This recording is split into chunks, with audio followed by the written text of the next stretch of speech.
Hello students, welcome once again. In our last lecture, we were doing the definition of national income, and the definition was national income is the sum of money value of all goods and services produced by normal residents in the domestic territory of a country in an accounting year. Let us explain few terms used in this technical definition of national income. First is normal residents. By resident, we mean those individuals and institutions whose economic interest lies in that country where they live. They are called as normal resident because they normally live in the country in which they have their economic interest. But the period of their stay should be at least 1 year or more. This term includes both nationals and non-nationals residing in a country for more than a year. Therefore, a foreigner can also be a normal resident. Like Americans living in India are normal residents of India but are not the nationals of India. Similarly, Indians living outside India are nationals of India but normal residents of that country in which they live for at least 1 year. After resident, second key term in the definition is economic or domestic territory of a country. Gross domestic production is defined as gross market value of all the final goods and services produced in the domestic territory of a country during an accounting year. The concept of domestic territory has a special meaning in national income accounting. By domestic territory, a layman, a common man means political frontiers of a country. But in national accounting, it has a special meaning and is much bigger than the political frontiers of a country. Economic territory is a geographical territory administered or controlled by a government within which persons, goods and capital circulate freely. The following items are included in the domestic territory. First, territory lying within the political frontiers of a country, and it includes territorial water also. Second, ships and aircrafts owned and operated by the residents of the country between two or more countries. Example, Indian ships moving between United Kingdom and Pakistan regularly, or passenger planes operated by Air India between Russia and Japan are parts of domestic territory of India. Third item included in the definition of domestic territory is fishing vessels, oil, natural gas rigs, floating platforms operated by the residents of a country in the international waters, or engaged in extraction in areas where country has exclusive rights of operation. For example, fishing boats operated by Indian fishermen in the international waters of the Indian Ocean will be considered as a part of domestic territory of India. Fourth item included in domestic territory is embassies, consulates and military establishments of the country located abroad. Example, Indian embassies in Russia, America and other countries will form part of domestic territory of India. Similarly, embassies of other countries like Japan, Russia located in India are domestic territories of their own countries, not of India. But remember, international organizations which are physically located within geographical boundaries of India are not included in the domestic territory of India. Their offices form part of international territory, not of domestic territory. Now, how national income is estimated? The first official estimation of India's national income by the government was made for the year 1948-49 and 1949-50. This estimation was made by National Income Inquiry Committee. This committee was set up in 1948. The Government of India created a special organization who has been estimating India's national income from the year 1949 to 51 onwards. Every year, Central Statistics Officer presents a white paper on income entitled National Accounts Statistics, which contains all the relevant aggregates of national income. National income is measured on two bases, either at current prices or at constant prices. When we say that national income is the single measure of economic growth of a country, we mean national income at constant prices. See how. If goods and services produced in a year are valued at current prices, that is, prices prevailing in that particular year, we get income at current prices. For example, when goods and services produced during the year 2014-15 are valued at prices of the same year, that is at the prices of year 2014-15, it will be called national income at current price because we are using the current price. Clearly, in determining national income at current prices, not only physical output produced during the year is important, but also the prices prevailing in that year are equally important. Now, what is national income at constant prices? If goods and services produced in a year are valued at fixed prices, that is prices of the base year, we get national income at constant prices. A base year is a carefully chosen year which is a normal year free from price fluctuations. Now in India, year 1999-2000 is treated as base year. For example, if goods and services produced during the year 2014-15 are valued at the prices of the base year, that is at the prices of the year 1999-2000, it will be called as national income at constant prices for the year 2014-15.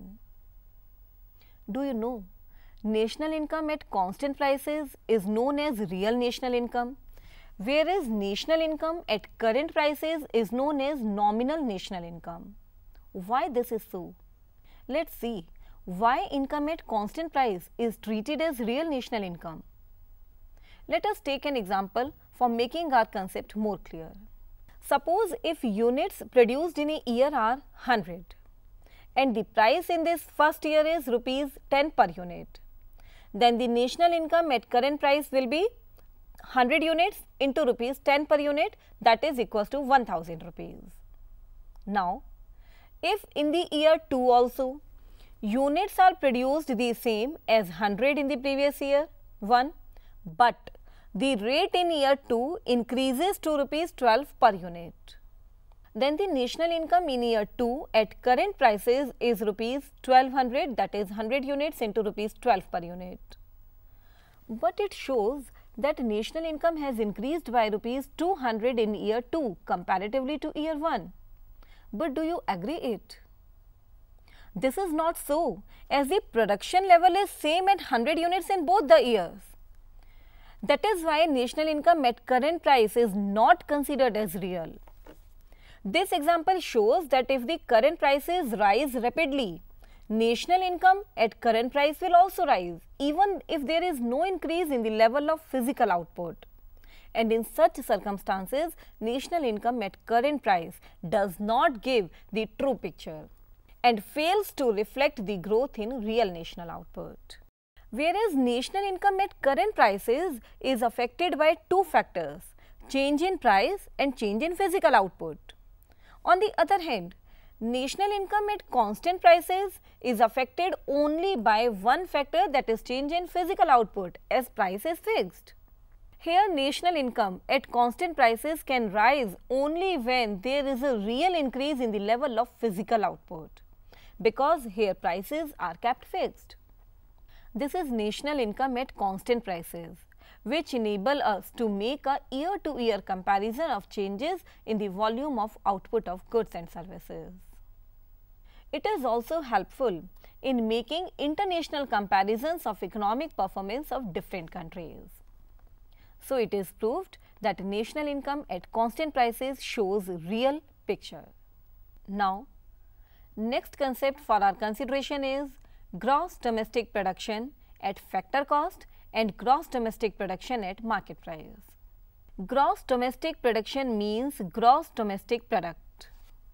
Conceptually, the national income estimated at market price or at factor cost must be the same, because the final value of goods and services, that is the market price, must be equal to the cost involved in their production, that is factor cost. But there is an important point to be noted, that the market value of goods and services is not the same as the earnings of the factors of production.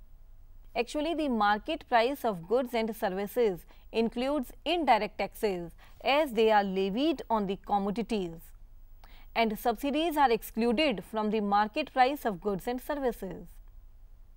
So, gross domestic production at market price includes indirect taxes and excludes the subsidies given by the government.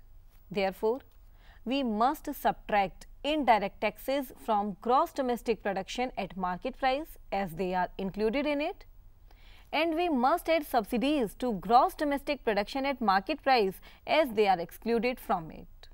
Only then we can arrive at gross domestic production at factor cost. Symbolically, we can say that GDP at factor cost, that is gross domestic production at factor cost, is equal to gross domestic production at market price minus indirect taxes plus subsidies. Now, what is indirect tax? Indirect taxes are those taxes which are levied by the government on production, sale and import of commodities, like excise duty is a tax on production, sale tax is a tax on sale, custom duty is a tax on import-export. These are called indirect because buyer of a commodity pays the tax indirectly to the government. The effect of indirect tax is that it increases the market price of a commodity. Subsidies. Subsidies are cash grants given by the government to the enterprises to encourage production of certain commodities or to promote export. Subsidies are opposite of indirect taxes because the effect of subsidy is fall in the price of a commodity. If you remember, we also did in microeconomics that taxes decrease the supply and grants increases the supply due to effect on their market price. Let's discuss two more concepts which looks same, but in fact there is a difference between the two. And these two terms are personal income and personal disposable income. Personal income is the sum of all incomes actually earned by an individual during a given year.